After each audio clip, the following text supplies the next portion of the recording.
नमस्कार दोस्तों, मैं हूं संदीप और आप देख रहे हैं नर्सिंग ट्यूटोरियल्स। चलिए शुभारंभ करते हैं।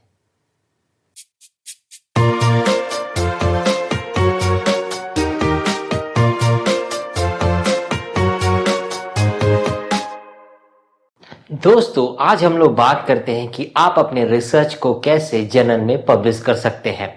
ये बहुत ज़रूरी है कि अपने रिसर्च को जर्नल में पब्लिश करना।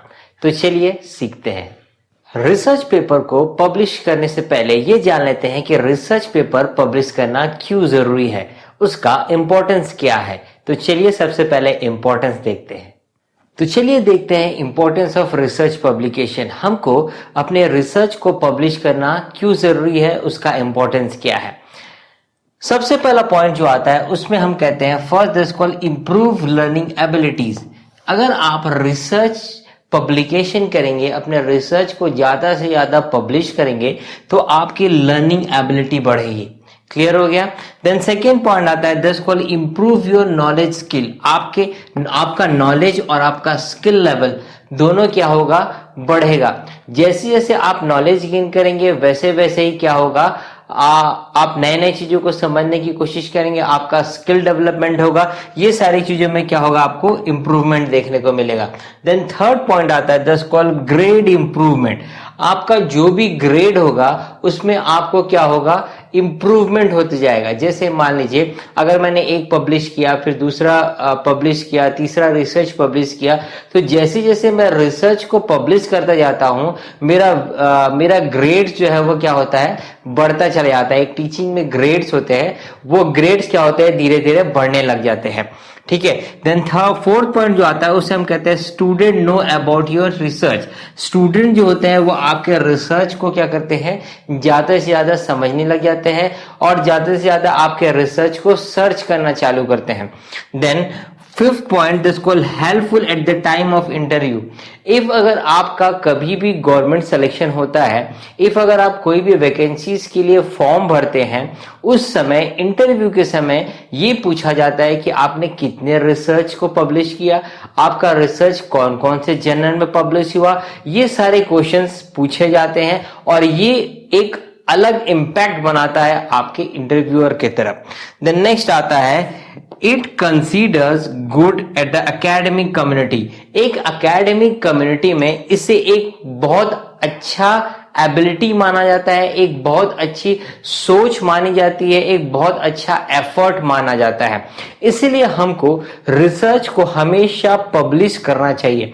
आप अपने रिसर्च को कर कर उसे अपने पास मत रखिए, उसे पब्लिश करिए ताकि और बहुत सारे लोग उससे हेल्प लेकर और उससे आगे रिसर्च कर सके। ठीक है। तो हमको हमेशा क्या करना चाहिए, अपने रिसर्च को क्या करना चाहिए, पब्लिश करना चाहिए। तो ये सारे चीज थे आपके इंपॉर्टेंस ऑफ रिसर्च पब्लिकेशन। आगे चलते हैं और देखते हैं हमको और क्या क्या चीजें हमको रिसर्च पब्लिकेशन की तरफ मदद करता है। तो चलिए आगे देखते हैं। चलिए आगे देखते हैं कि हम अपने रिसर्च को पब्लिश कैसे करें, उसका प्रोसेस क्या है। तो चलिए बोर्ड पे चलते हैं और देखते हैं। सबसे पहला पॉइंट जो आता है अपने रिसर्च को पब्लिश करने के प्रोसेस के लिए, सबसे पहला पॉइंट जो है उसे हम कहते हैं सेलेक्ट टॉपिक या फिर क्रिएट। आप जो भी रिसर्च को पब्लिश करना चाह रहे हो उसका आपने एक हेडिंग लिया होगा, एक टाइटल लिया होगा। ठीक है।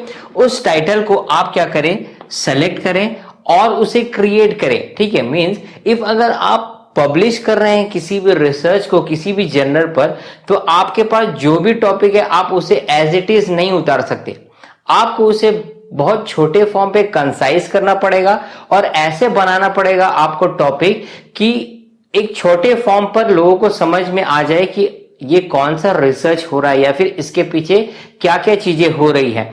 ठीक है। तो इसे बहुत कंसाइज एक छोटे फॉर्म पर हमको क्या करना पड़ता है, बनाना पड़ता है। इसीलिए हमें टॉपिक को क्या करना पड़ता है, बड़े फॉर्म से हमें छोटे फॉर्म पर क्या करना पड़ता है, क्रिएट करना पड़ता है। क्लियर हो गया। देन सेकेंड पॉइंट आता है उसे हम कहते हैं सेलेक्ट जर्नल्स।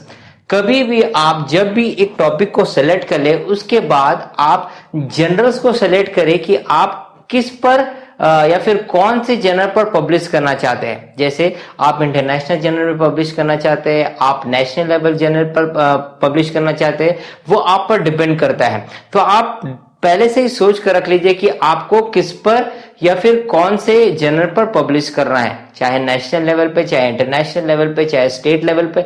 आप जिस जर्नल पर पब्लिश करना चाहते हैं आप उसे चूज कर लीजिए।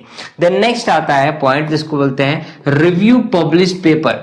जब आप जर्नल को चूज कर लें, नेशनल इंटरनेशनल जो भी जर्नल को आप चूज कर ले, फिर आप उस जर्नल को पकड़कर उसके अंदर जो भी पब्लिश्ड पेपर होंगे उस सारे पेपर्स को रिव्यू करिए कि उसने कैसे बनाया है, उसने कैसे हेडिंग बनाया, उसने कैसे लिखा है, उसमें क्या क्या कंटेंट आते हैं, ये सारे चीजों को आप क्या कर लें, समझ लें। देन उसके बाद आता है, उसको बोलते हैं रिव्यू जर्नल्स गाइडलाइन। हर एक जर्नल्स का, जो भी जर्नल्स आप पकड़ेंगे या फिर जो भी जर्नल्स आप समझने की कोशिश करेंगे, आप नेट पे जाइए, इंटरनेट पे जाइए और उस जर्नल्स के साइट पर जाकर उसके कुछ गाइडलाइंस को देखिए कि उसके अंदर वो क्या क्या चीजें जाता है। हर जर्नल्स का एक अपना अलग गाइडलाइंस होता है जिसके बिना पर वो क्या करते हैं, उसे पब्लिश करते हैं। एक क्राइटेरिया होता है, उस क्राइटेरिया का प्रिंट आउट निकाल लीजिए या फिर उस क्राइटेरिया का पीडीएफ डाउनलोड कर लीजिए और उसे थॉरो पढ़िए कि एक्चुअली वो कैसा मटेरियल चाहता है, किस लैंग्वेज पे चाहता है और उसके अंदर क्या क्या क्राइटेरियाज होने चाहिए। उसे एनालिस्ट करिए, उसका पॉइंट बनाइए और उसके हिसाब से आप अपने रिसर्च को बनाने की कोशिश करें। देन नेक्स्ट पॉइंट आता है according to guidelines create your paper.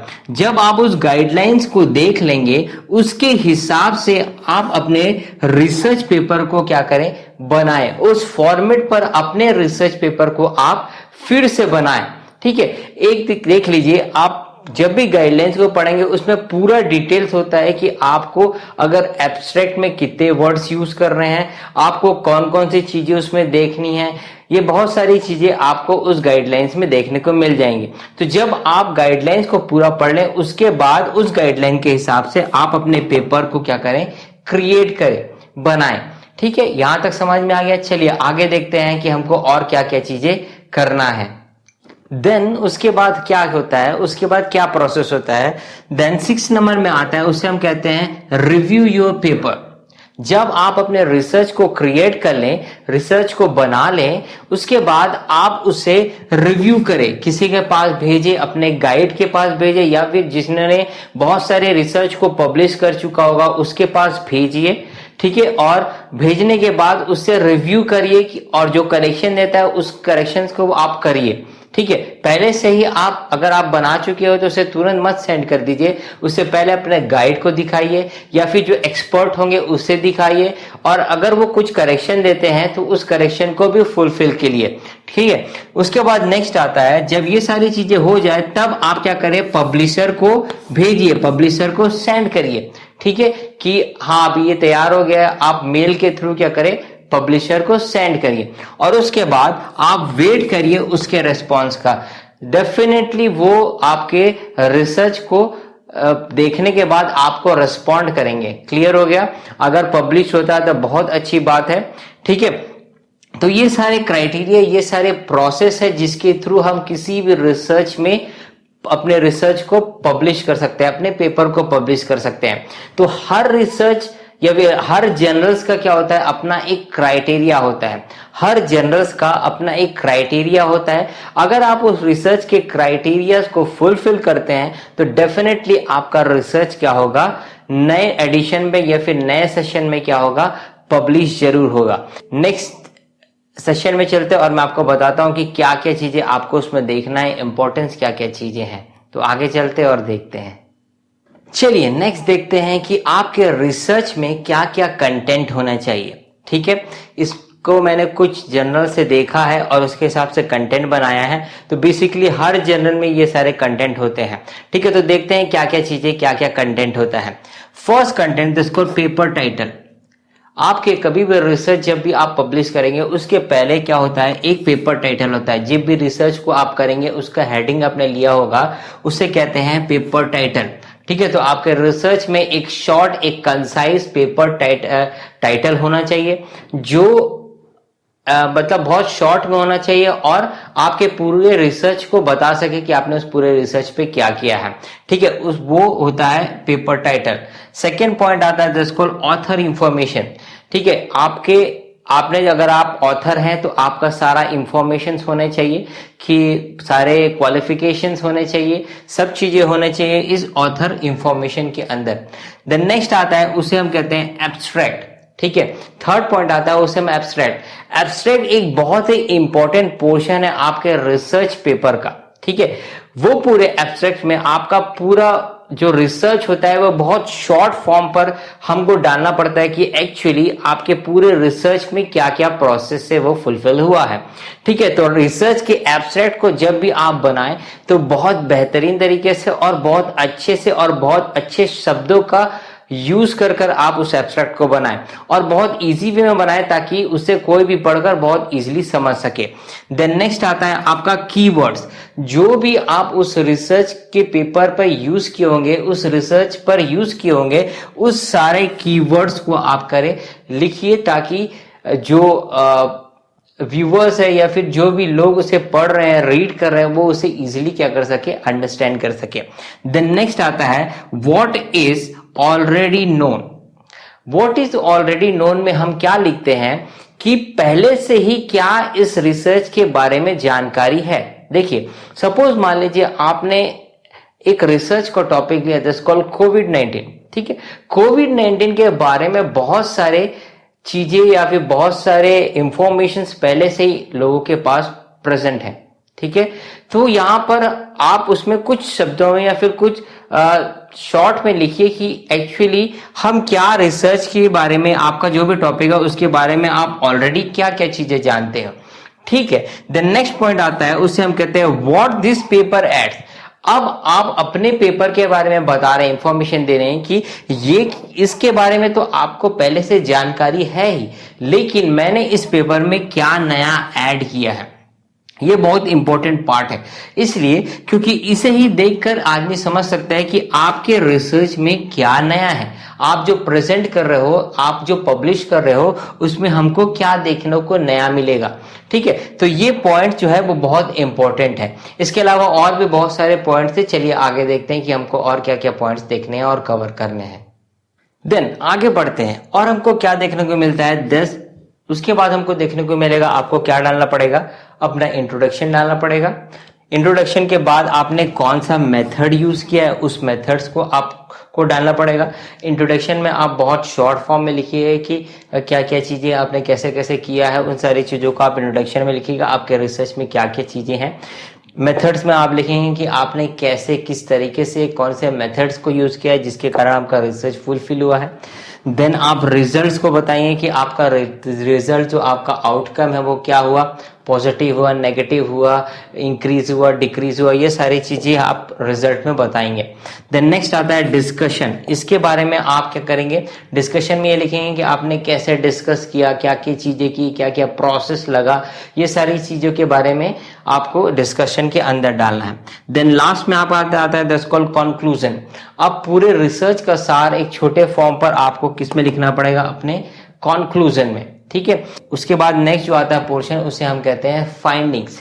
ठीक है, इस रिसर्च में हम ये देखेंगे इस फाइंडिंग्स में कि आपने क्या फाइंड किया अपने रिसर्च में। ठीक है, इन सारी चीजों को जो भी फाइंड किया हो वो सारी चीजें आप क्या करेंगे, फाइंडिंग्स में डालेंगे। राइट, देन नेक्स्ट आता है आखिरी पोर्शन जिसे हम कहते हैं रेफरेंसेस। ठीक है, कि आपने कहां कहां से कौन कौन से सोर्स को यूज किया है, कौन कौन से साइट्स को यूज किया है, कौन कौन से बुक्स को यूज किया है, कौन से ऑथर्स के बुक को यूज किया है, कौन से एरियाज को यूज किया है, ये सारी चीजें हम किस में लिखते हैं, रेफरेंसेस में।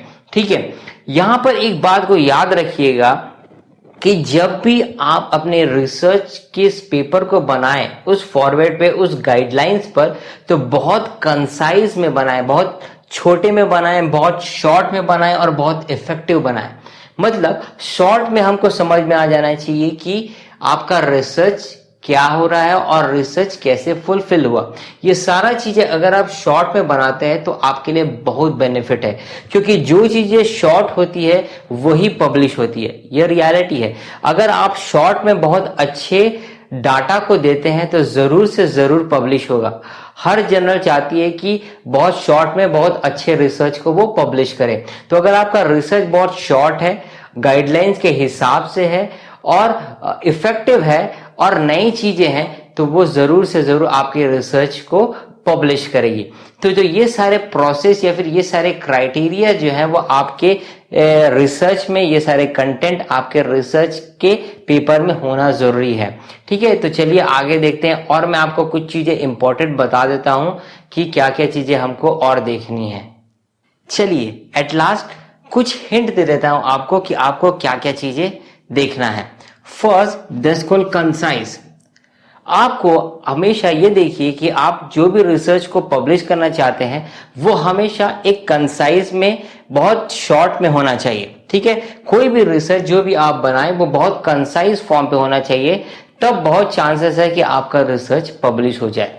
दूसरा, अप टू द मार्क। जो भी गाइडलाइंस आप जर्नल्स में पढ़े होंगे उस गाइडलाइन के हिसाब से हर एक चीज क्या होना चाहिए, आपका अप टू द मार्क होना चाहिए।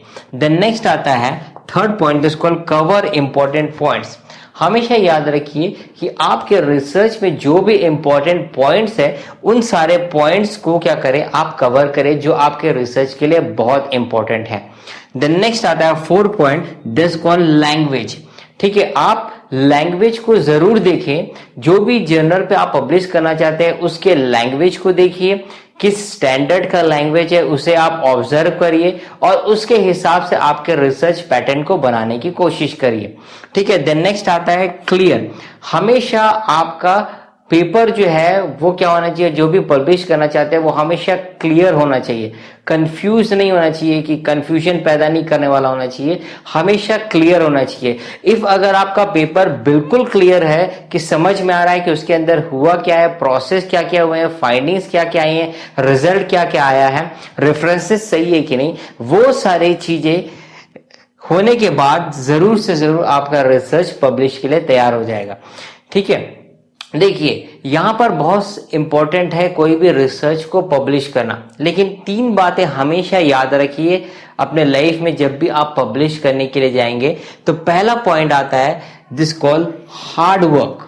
This call hard work. आपको कोई भी रिसर्च को अगर पब्लिश करना है तो उसके लिए आपको हार्ड वर्क हमेशा करना है। अगर आप हार्ड वर्क नहीं करेंगे तो आपका रिसर्च पब्लिश नहीं हो पाएगा। Then second point, this call determination.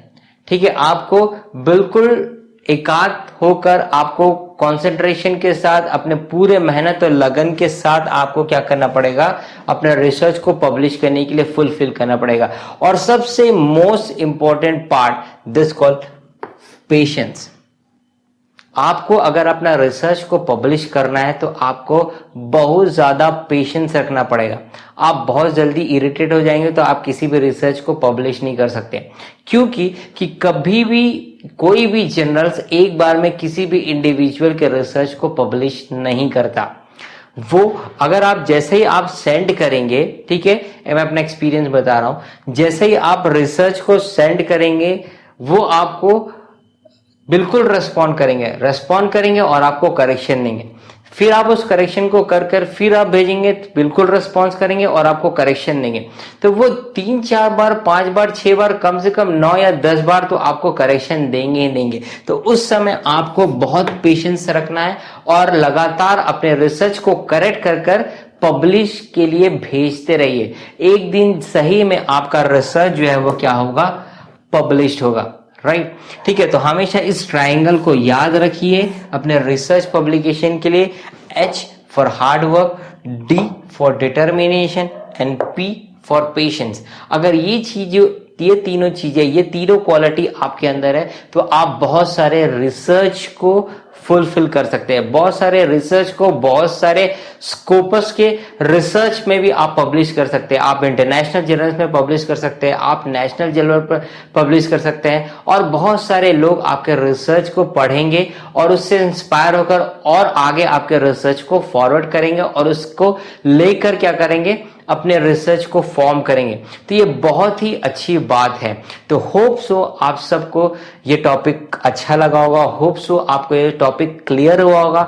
If अगर आपको नहीं क्लियर हो रहा तो आप बिल्कुल कमेंट बॉक्स पे कमेंट करिए, मैं जरूर से जरूर आपके डाउट्स को क्लियर करने की कोशिश करूंगा। मैंने बहुत एफर्ट लगाया है, बहुत जगह फाइंड आउट किया है, बहुत सारे टीचर्स जो हैं जिन्होंने मेरी हेल्प की, उन सबको थैंक यू बोलता हूं। और आप सबसे रिक्वेस्ट करता हूं कि आप मेरे चैनल को सब्सक्राइब करिए और ज़्यादा से ज़्यादा लोगों को शेयर करिए, इसे हेल्पफुल बनाइए। मैं आप सबको थैंक यू बोलना चाहता हूं क्योंकि मेरे 900 से ऊपर सब्सक्राइबर हो गए हैं और जल्दी से जल्दी प्लीज़ आप 1000 सब्सक्राइबर को कर दीजिए। आप सबकी हेल्प की ज़रूरत है। तो मिलते हैं नए वीडियो के साथ। बाय।